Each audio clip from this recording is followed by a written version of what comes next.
투자 의사의 결정을 할 때 오를 것 같다는 이유만으로나 혹은 내릴 것 같다만으로 의사결정해서 안 된다는 거예요. 듣다 보면 알걸요 하다 보면 늘걸요 재테크 비법을 매일 오전 11시 편하고 친근한 경제 파트너 박연미의 목돈연구소. 오늘도 도매 시장에서 돈 되는 지식 잔뜩 떼왔습니다. 돈을 만드는 지식으로 빼곡하게 채운 그런 편의점이죠. 지식 편의점 미래에셋 투자와 연금센터 이상건 전무와 함께하겠습니다. 안녕하세요. 예, 반갑습니다. 자, 전무님, 지식 편의점이 이거 투자에만 도움이 되는 게 아니다. 이거 듣다 보니까 어느덧 마인드 컨트롤에 도움이 된다. 저는 왜 잘 안 되죠? 웃다 보니까 울고 있다. 이런 분들도 계시거든요. 오늘의 주제도 뭔가 어려운데 예. 약간 끌리는 확률적 사고라는 단어를 주셨어요. 확률적 사고, 이건 또 뭡니까? 뭐 거창하게 네. 확률 그러면은 저는 학력고사 세대인데 요즘 수능 세대죠. 이렇게 시험 문제 생각하시는데 그건 굉장히 어렵죠. 저도 뭐 옛날 학력고사 볼 때 제일 재미없었던 게 확률 같아요.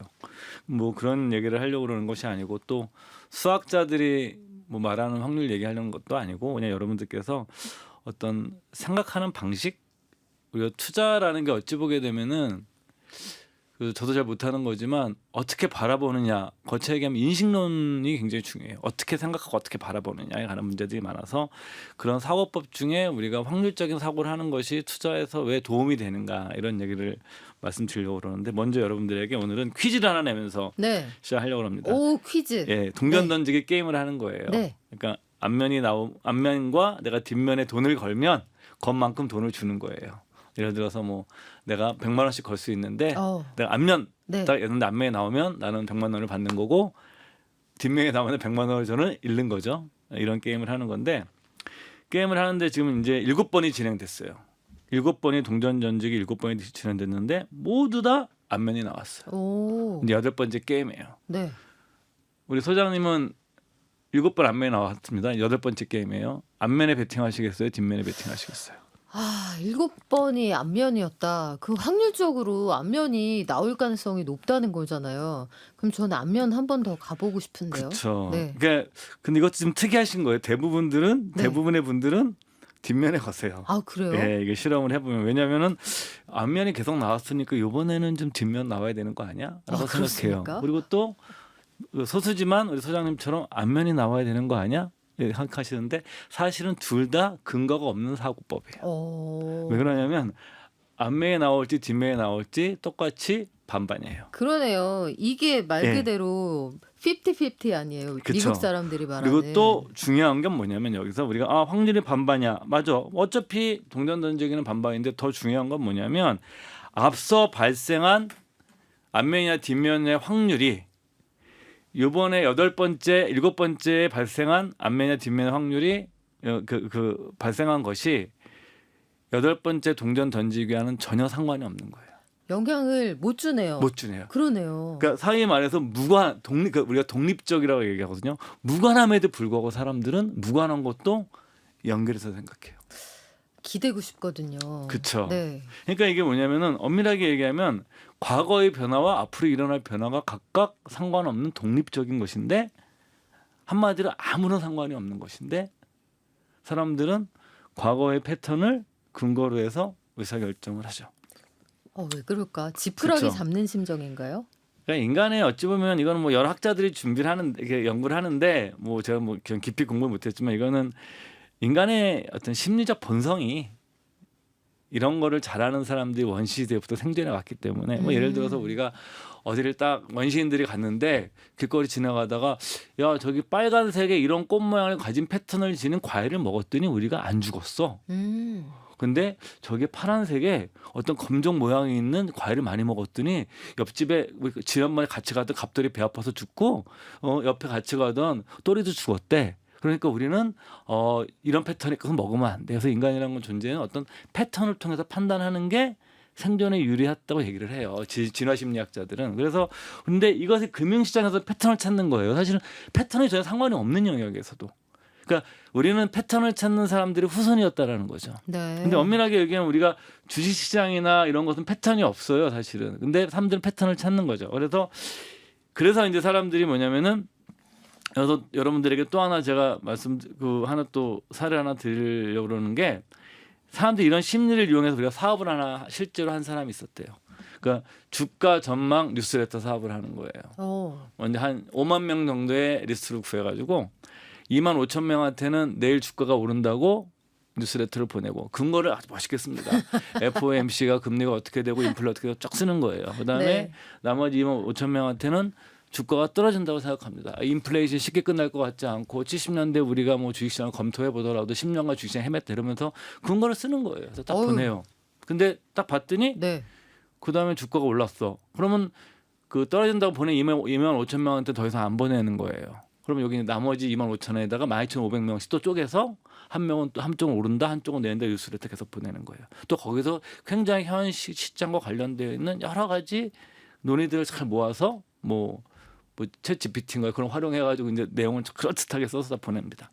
그래서 나중에 이제 쭉 남아요. 그러면 그 한 10번 정도 진행이 돼서 남아서 받은 사람 입장에서 보겠냐면 이 사람 10번 한 번도 안 틀린 거예요. 그렇죠. 그 사람에게 제안을 합니다.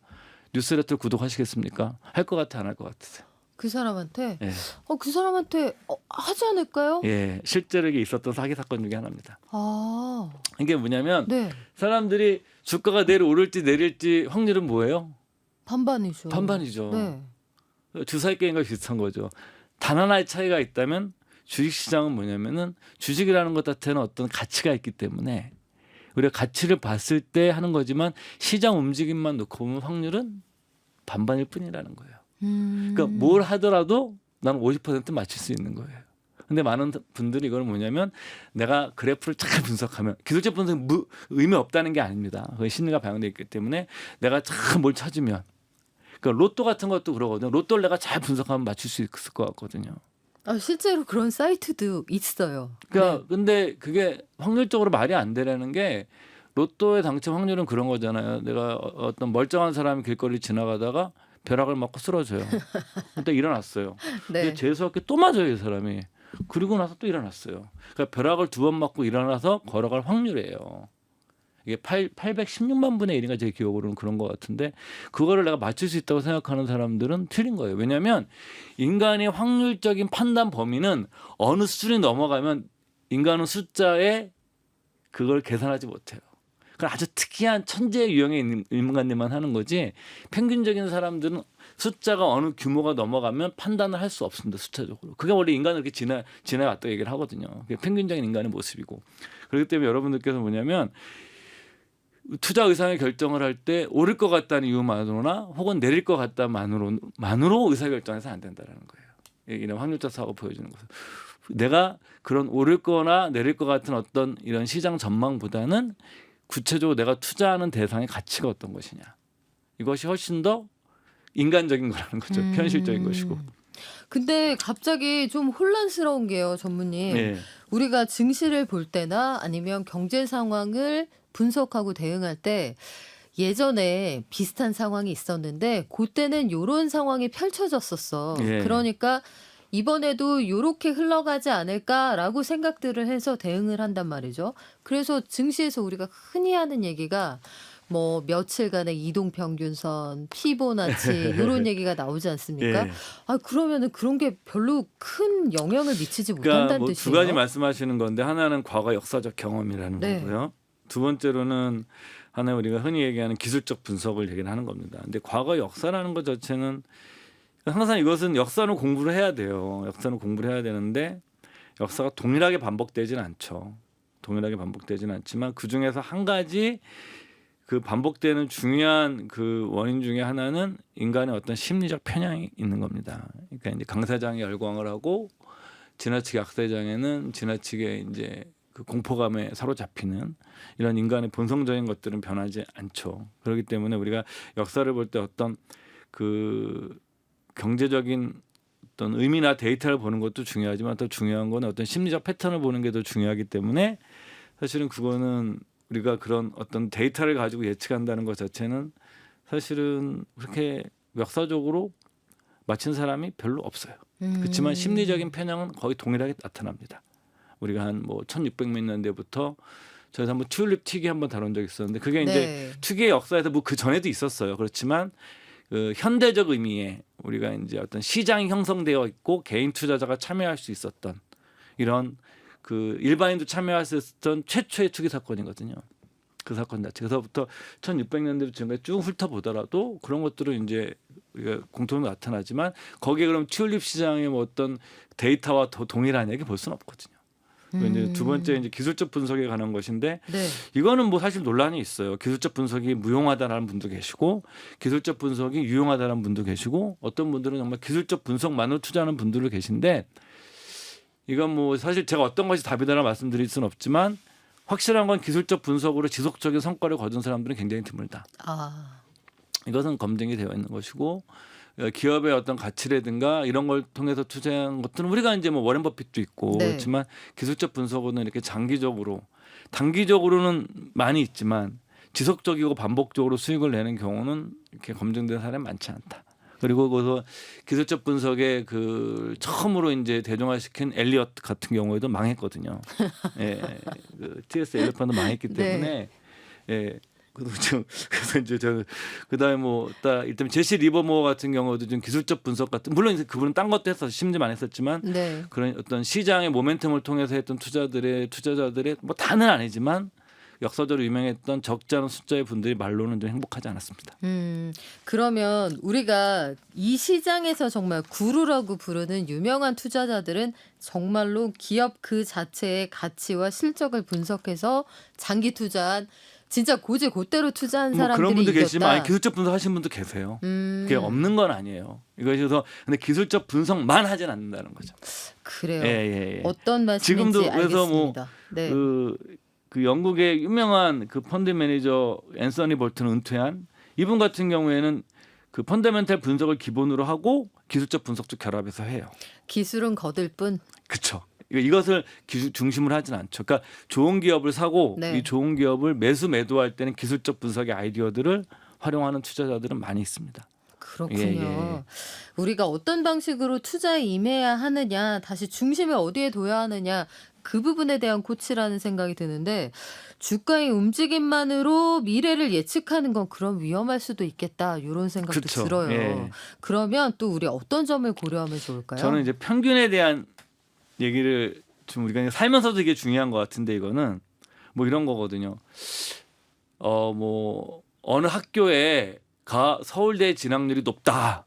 그러면 이제 되게 야 솔깃하죠. 거기 우리가 전부 다 그 네. 학교를 가면 서울대 진학률이 더 높아질까 내 아이도? 전 그럴 때 이제 제가 주로 반론으로 재면은 의문점은 그런 거죠. 혹시 공부 잘하는 애들만 모여서 서울대 많이 가는 거 아닐까? 애초에 그러니까 보니까 그럼 거기 가기 전에 그 학교를 가기 전에 공부 못했던 애들은 어땠을까? 이거를 들여다봐야지 우리가 그 의미를 해석할 수가 있는 건데 많은 분들은 드러나는 저 학교는 20명을 보냈어라는 매년 보낸 평균치만 보거든요. 그 안에 들어갔을 때 그 평균의 의미가 어떻게 되어 있는지를 보지 못하기 때문에 저는 그런 경우 잘못된 의사결정을 할 수도 있다라고 저는 보는 거죠. 애초에 표집이 어떻게 되어 있는지 그걸 예. 모르면 애초에 걔네들은 다른 데 있어서도 갔을 애들이야. 이랬을지도 그건 아니죠. 모르는데. 그렇게 볼 수는 없죠. 근데 걔네가 네. 더 열심히 했을 확률도 네. 높으니까. 그렇지만 네. 어떤 사람들로 구성되어 있느냐도 그냥 들여다봐야 된다. 겉으로 드러나는 평균의 값을 자체는 그렇기 때문에 이것이 우리가 드러나는 것만큼 의미가 없을 수도 있다라는 거예요. 오늘 그런 얘기도 여기서 투자 쪽에서도 그런 게 어떤 게 있냐라는 거죠. 뭐 예를 들면 이런 겁니다. 첫 번째 제가 질문 하나 드려볼게요. 20명의 사람이 앉아 있습니다. 이들의 평균 수입은 2억 원입니다. 이들은 부자일까요? 네. 그럴 수도 아닐 수도 있다. 맞습니다. 근데 네. 그냥 직관적으로는 20명이 이 평균 수입이 2억이니까 나 부자 아니야? 라고 생각하지만 부자일 수도 있고 아닐 수도 있는 거죠. 이 중에 만약에 20명 중에 한 명의 재산이 39억 원이면 나머지들은 1년에 뭐 정말 흔히 말하는 너무 그 저소득층이 돼버리는 거예요. 이게 뭐냐면 우리가 평균으로 봐서 의미를 해석할 수 있는 시장이 있는데 평균으로 봐서 해석이 안 되는 시장이 있어요. 이런 게 대표적으로 어떤 시장이냐? 사람들의 재산. 네. 뭐 100명이 있는데 거기에 워렌 버핏이나 빌 게이츠가 들어가 있는 경우 아닌 경우는 어마어마한 의미가 달라집니다. 이때 평균이 거의 의미가 없어져요. 그다음에 예를 들어서 우리 주식시장 같은 경우도 그런 거죠. 시가총액이 얼마인데 왜 내 주식은 안 올라? 이럴 때 당연한 거죠. 시가총액이 큰 기업만 오르면 삼성전자만 오르면 나머지 주식들은 전부 다 의미가 없어지는 거죠. 근데 또 반대로 시장은 안 좋은데 계속 우리가 내 주식은 오르는 경우도 있거든요. 네. 이런 경우 시가총액 작은 종목들이 많이 오른 경우에는 지수는 그대로인데 작은 주식으로 돈 버는 분들이 나올 수도 있는 거죠. 그러니까 이런 분들을 착각할 수 있는 거죠. 이런 분들 이 시장을 얘기하는. 그다음에 뭐 부동산 같은 것도 대표적인 거죠. 전국 부동산가 평균이 얼마인데 저 집 평균이 얼마인데 저 동네 왜 이렇게 비싸? 요즘 그래요. 요즘. 네. 네. 사실 이것도 말이 안 되는 거거든요. 부동산의 가치를 결정하는 건 뭡니까? 첫째도 입지, 둘째도 입지, 셋째도 입지예요. 그러면 거의 입지라는 변수를 대입을 해버리면 비싼 동네와 그렇지 않은 동네가 확 구분되거든요. 그러니까 사실은 평균값이라는 것 자체가 내가 그 주택을 구입하는데 투자하는 의사결정이 있을까? 의미가 있을까? 저는 없다고 봐요. 그러니까 많은 분들이 평균값 대비해서 너무 비싸 이렇게 생각하면은 자칫 잘못된 의사결정 할 수 있다라는 거예요. 오히려 더 중요한 거는 평균을 보는 게 아니고 안 되고 흔히 얘기해서 입지를 봐야 되는 거예요. 개별적인 입지가 어떠냐가 훨씬 더 가치를 결정하는 거지 평균값으로 그거를 가격을 측정한 가치 갖고 내가 들이대게 되면 잘못하면 실수도 할 수 있는 거죠. 이런 시장에서는. 네. 예. 시장이 평균이 작동되는 시장이 있고 예를 들어서 뭐 사람들의 키 이런 거는 평균이 작동이 돼요. 그렇죠. 예? 그렇지만 돈, 주택시장, 주식시장, 재산 이런 시장은 한두 개의 어마어마한 아웃라이어가 들어왔을 땐 이걸 다 의미가 없어져 버리게 만드는 겁니다. 예, 이런 시장을 가지고 이런 걸 평균 가지고 의사결정하시면 실수할 수가 있는 거고요. 두 번째 우리가 이제 뭐 또 이제 평균을 생각해 보는 개념 중에 하나가 이런 거죠. 뭐 어떤 주식이 또 테마가 계속 올랐다. 이런 경우에 따라가야 될까 말아야 될까 항상 고민스럽거든요. 근데 사실은 따라가도 돈 벌 수도 있어요. 그렇지만 우리가 평균이라는 개념을 길게 생각해 보면 따라가는 것보다는 좀 그냥 이거는 나랑 인연이 없네 하고 냅둬 버리는 게 더 나을 수도 있어요. 올해 제일 많이 고민했던 게 그거예요. 네. 1분기에 2차 전지, 2분기에 반도체. 네. 그래서 요 살짝 분위기상 반도체에 따라갈지 말지 요것도 한번 살짝 들어보고 싶어요. 근데 저는 선배님. 이게 반도체랑 네. 2차 전지는 조금은 성격이 다른 것 같아요. 예, 이게 이제 아무래도 반도체보다는 2차 전지에 훨씬 더 많은 투자 성장의 프리미엄을 많이 지불하고 계신 거거든요. 반도체는 뭐 그 정도까지 성장의 프리미엄을 지불하고 계시지는 않죠. 지금 현재 우리가 이제 보면. 그래서 이제 뭐 예를 들면 이런 겁니다. 2008년도에 금리 인하되고 코로나 터졌을 때 그때 진짜 성장주들 많이 올랐거든요. 그때 가치 투자자들은 거의 죽어났습니다. 제가 알기로 가치주 펀드들은 수익률이 완전 바닥을 겼어요. 근데 이제 성장주가 끝나고 그다음부터는 또 가치주들이 최근에 펀드들의 수익률이 좋았어요. 네. 이게 뭐냐면 길게 단기적으로는 뭐지만 길게 놓고 보게 되면 이 시장은 평균으로 회귀하는 성향이 있습니다. 회귀가 절대 법칙은 아니에요. 그런 경향을 많이 보여왔다라는 거예요. 근데 뭐냐면 그럼 내가 이런 거를 뭐 테마도 맞추기 어렵고 나는 가치 성장도 어려워. 이럴 때 어떻게 하면 평균을 사는 방법도 있는 거예요. 그래서 항상 말씀하시는 게 지수의 ETF 그쵸. 같은 것들. 그러니까 인덱스를 사는 전략이 여러분들 평균을 사는 전략이에요. 내가 잘 맞추면 평균 이상이 되는 거예요. 내가 테마도 잘 맞추거나 가치주 종목도 잘 맞추면 평균 이상이 되는데 나는 평균 이상을 할 수 없는 사람이야. 근데 난 평균만 가도 나는 장기적으로 괜찮아. 중간만 가도 난 괜찮아 인생이. 이러신 분들이 굳이 애써서 막 매달릴 필요는 없는 거거든요. 그렇지 네. 않습니까? 왜냐하면 평균도 오르거든요. 왜냐하면 기업의 이익이 늘고 물가 상승률이 있으면 장기적으로는 평균이 상향조정 계속 되거든요. 이게. 성향과 승률에 따라서 판단을 하시면 될 것 같은데 예. 그럼 마지막으로 이 질문을 드리면서 마무리를 할게요. 사람들이요. 그런데 항상 확률이 반반이라는 거 알면서도 어떤 상황에 놓이게 되면은 이 비관론에 더 꽂힌단 말이죠. 예. 예를 들면 가난을 막 파는 사람들 아니면 폭락을 파는 사람들 예. 그리고 경기에 뭐 그 대전환 이런 것들을 파는 사람들의 귀가 막 커지게 마련인데 이건 왜 그렇습니까? 그러니까 이제 뭐 제가 한 얘기가 아니고 이게 어떤 뭐 제가 종교서적에서 본 얘기인데 어떤 이야기를 듣고 판단할 때 사람 후를 보지 후를 보지 말고 무엇을 얘기하나를 봐라. 그러니까 누가 얘기했다는 것 자체는 이미 거기서부터 어떤 그 선입견이나 그 실체를 보지 못하게 하는 게 있을 수 있다라는 거죠. 그러니까 만약에 유명한 대학 교수가 계속 폭락을 한다고 10년 동안 얘기하다가 한 번 맞았어요. 그러면 이 사람이 또 한 번 나와서 엄청 유명해집니다. 근데 사실 이 사람이 여기서 후를 보지 말고 무엇을 했나만 10년 동안 여러분들이 검색해서 찾아보시면 예측이라는 것이 우리가 의미 있는 것은 뭐냐면요. 한 번을 잘 맞히는 게 중요한 게 아니라 어느 정도 지속성이 있을 때가 의미가 있는 거예요. 네. 근데 9번 틀리고 한 번 맞았는데 한 번에 사람들이 많이 도드라지는 거죠. 왜? 그게 이제 우리가 흔히 얘기하는 그 비행기 사고 같은 거죠. 비행기 사고가 나면 사람들이 어마어마하게 공포심을 발생합니다. 왜? 비행기 사고는 확률적으로 굉장히 낮은 사고이기 때문에 한 번의 확률로 사람들이 미치는 심리적 확률은 굉장히 높죠. 현실의 확률은 낮지만 심리적 확률이 굉장히 높죠. 그래서 여러분들께서 이런 부정적인 정보에 너무 네. 민감해하지 않으셨으면 좋겠어요. 그래서 저는 오히려 반대로 긍정론이 너무 많이 나올 때 조심하고 부정론이 너무 많이 나올 때는 좀 사는 게 오히려 더 나은 전략이 아닌가 장기적으로는. 자, 이성의 온도가 너무 과열되거나 너무 하락하지 않도록 주의하라는 말씀으로 이해하겠습니다. 지금까지 지식편의점 미래에셋 투자와 연금센터 이상건 전무와 함께했습니다. 고맙습니다. 예, 고맙습니다.